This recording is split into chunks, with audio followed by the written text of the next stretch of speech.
DPA programs, down payment assistance. Should I use one? Can I qualify? And are they problematic? We're going to answer all of those questions in less than 6 minutes. Let's get into this. Hi, I'm Jason Wilson with Ursuline Associates. Thank you for coming and welcome to the channel. Please consider giving us a subscribe and a thumbs up. It really helps us out to get this content out to more people. We appreciate you being here so much. Let's dive into it.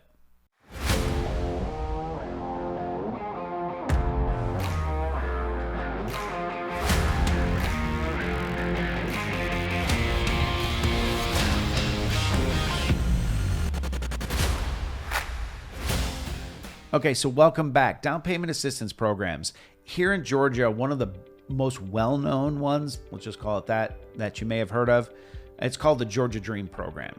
What is Georgia Dream? Well, it's a program in which they have funds that they will loan you as a silent second to allow you to pay that 3 to 3.5% down payment that's required for a Fannie Mae first-time home buyer or an FHA buyer.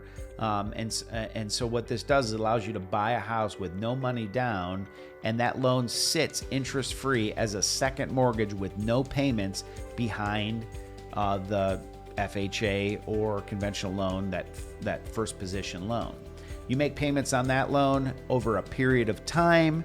Well, you've had the loan. When you go to sell it, you basically have to pay off that amount of money, and you basically borrowed money interest-free. So that's one way to look at it. There are some specific programs that lenders have out there. One company, Supreme Lending, has what's called the Supreme Dream, and so they have a similar program where they do the same thing. And that particular program, if you keep it for a long enough period of time, they basically forgive that initial loan that's in there. So there's a time frame involved in it, and obviously these programs come and go. The Georgia Dream program has been one that's been around forever. So that answers what they are. And are there other versions of it? Yes. And they're not to be confused with a USDA loan or a VA loan, which are also no money down, but there's one mortgage, not two. So down payment assistance is for conventional and FHA loans that require a down payment when you don't have the money for the down payment, so that you can basically mimic one of those other loans. Let's talk about what some of the hassles may be.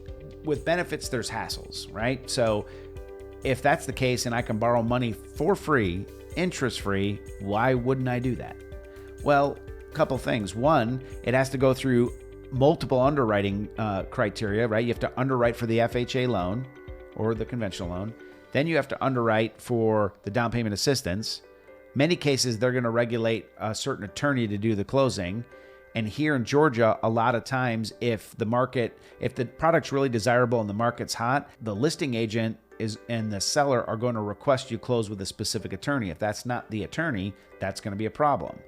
If you have a low down payment and there's more hurdles to you getting stuff done and there's competition, they may choose another offer over yours. So there's competition issues in this.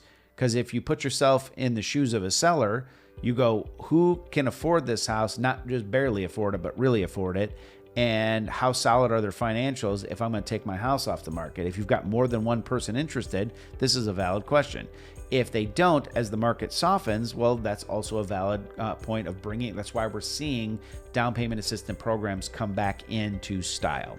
So we've covered what some of the advantages and the disadvantages of a down payment assistance program can be, and mentioned a couple of what they look like. I've also seen some other weird neighborhood programs that were really specific, where they gave you bottom price interest loans, but you had to go through certain classes to be able to qualify for it.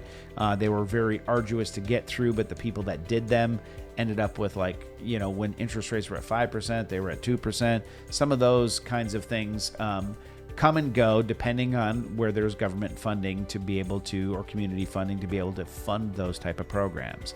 You might have seen certain programs that are Homes for Heroes, where they do loans for law enforcement and firefighters. Some of those programs are just being dubbed that by the individual lenders, who basically give back a portion of what they make for the service members to be able to help cover the cost of those type of things. There's lots of different stuff. If you're interested in one of those programs and you think you qualify for one of those programs, give us a call. We will actually do a free consultation with you, no obligation, look through those scenarios and find out which is best for you. There are cases in which you may qualify for those, but may not want them because you can get a better interest rate and there's a better way to structure the money. This is what we cover in that consultation. So that's down payment assistance programs in less than 6 minutes. I hope you found this helpful. Again, consider giving us a thumbs up and a subscribe if you stayed this long with the video. And we would love to hear a comment from you. Have you tried one of these programs? Did it go well? What went wrong with it? Tell us what your experience is. And if you have a question, ask the question and we will get back to you. Thanks so much.